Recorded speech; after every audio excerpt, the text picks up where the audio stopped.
What's up, y'all? I'm Nick Milano, for those of you who don't know me, and I'm going to share with you guys some things related to my final paper. So I should start off just by saying that I'm not very big into politics, so I didn't want to go that route.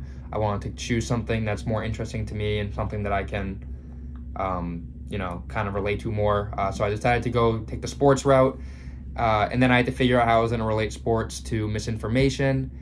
And after kind of doing my own research and just my own digging, this is kind of what I came up with for my research question.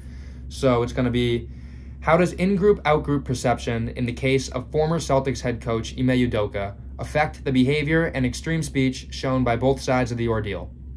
So, in other words, does in-group, out-group perception affect a community's extreme speech towards the out-group? And just to make anybody aware who does not follow basketball or the Celtics, Ime Udoka was the rookie head coach for Boston last season, and he helped bring us all the way to the NBA Finals. And unfortunately, over the offseason, he kind of ran into some off-the-field misconduct issues, and he was suspended for this entire year for having a consensual sexual relationship with a female member of the Celtics staff, which was, in his contract, that's something that you cannot do. So he was suspended for this whole year. And it was a big controversy, and it blew up on social media, and everybody had their own 2 cents in regard to it. So the in-group in this situation would be the Celtics fans, or anybody who defends Udoka and kind of believes that his 1-year suspension and subsequent loss of job would be unjust. Whereas the out-group would be those outside the Celtics Udoka fan base. These individuals would more than likely be the ones kind of gunning for his head, or, the ones that were gunning for his head when this all went down.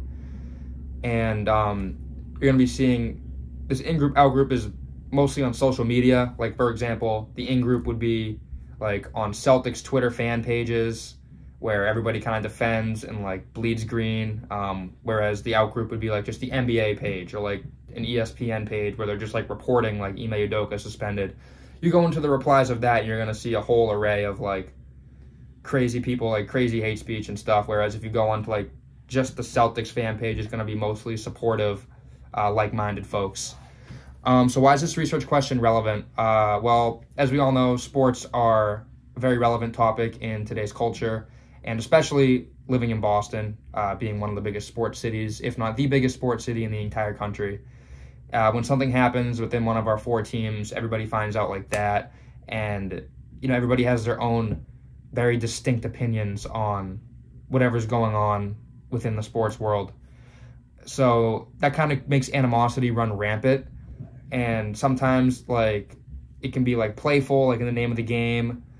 But oftentimes, it escalates and becomes something, something a little unsavory. We see it a lot in social media comments and in Twitter replies. We can hear it on sports talk radio, or we can see it on, sports TV, ESPN, etc. So this relates to our class because, like I said before, hate speech can very easily become mis or disinformation. And the second that a person tries to exaggerate or speculate on decisions or actions made by athletes and those involved with sports, it can turn into misinformation. And rumors and conspiracy theories can be found all over TikTok and Twitter. Additionally, the in-group, out-group concept that I'm looking at in my paper very heavily relates to the public sphere. And because the networks for sports public sphere would be social media and word of mouth. Those are the 2 biggest. And since sports fans will likely end up in their own unique filter bubbles based off of which teams they're supporting and what their beliefs are in relation to whatever sport they're a fan of, it can create very firm opinions amongst those individuals, which, when people clash online with their own firm opinions, that can create animosity, and it can create, even in the extreme situations, hate speech. So in the case of my research question, it would be was he punished in such a way that was fair, or was he unfairly punished? And that would be the 2 opinions that are kind of clashing head on head. So part of the question that I'm still struggling with is finding literature that can relate to this specific topic. Obviously, this is very fresh. There's not any professional work done with tremendous research to be found online. So I'm going to have to just look at literature that exists on in-group, out-group perception and take that research and put it into my desired context, which would, of course, be the Celtics and Udoka and social media and all that kind of pulled into one. And then the other thing is like the gray area with hate speech, kind of just deciding what constitutes hate speech online, because sports, like I said before, can get very heated. So, you know, you kind of have to figure out where the gray area ends between just fans being fans and hate speech.